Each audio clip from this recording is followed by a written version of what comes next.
మీరు చూస్తున్నది బీపీటీ సాంబ మసూరి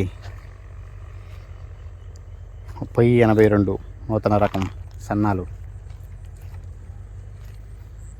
కోత దశకి వచ్చి ఉంది. ఓకే, మనం మిషనరీ పద్ధతిలో చేయకుండా సాంప్రదాయ పద్ధతిలో కోతలకు వస్తాం కాబట్టి వ్యవసాయ క్షేత్రం మొత్తం కూడా ఇలా వరి కోయటానికి సిద్ధంగా ఇంకొక వారం రోజుల్లో వరి కోయటానికి సిద్ధంగా ఉంది. తుఫాన్ అంటున్నారు. తుఫాను గాలు ఏమీ లేకుండా, వర్షాలు వరదలు లేకుండా ఉంటే ఈ క్షేత్రంలో పంట చేతికి వస్తుంది.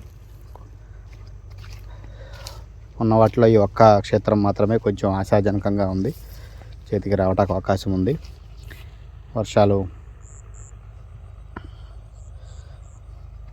గాళ్ళు వానలు లేకుండా ఉంటే తప్పకుండా చేతికి వస్తుంది.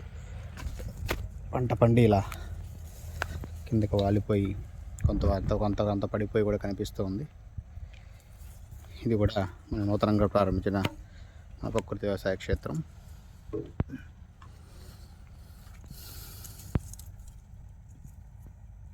చూడొచ్చు, గొలుసు కట్టు రూపంలో ఉన్న బీపీటీ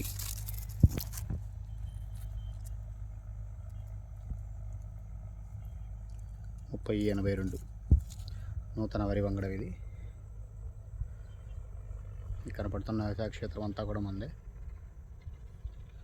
ఒక క్షేత్రం మాత్రం కొంచెం ఆశాజనకంగా ఉంది ఈ సంవత్సరం. ఈ రైతు రాజేంద్ర.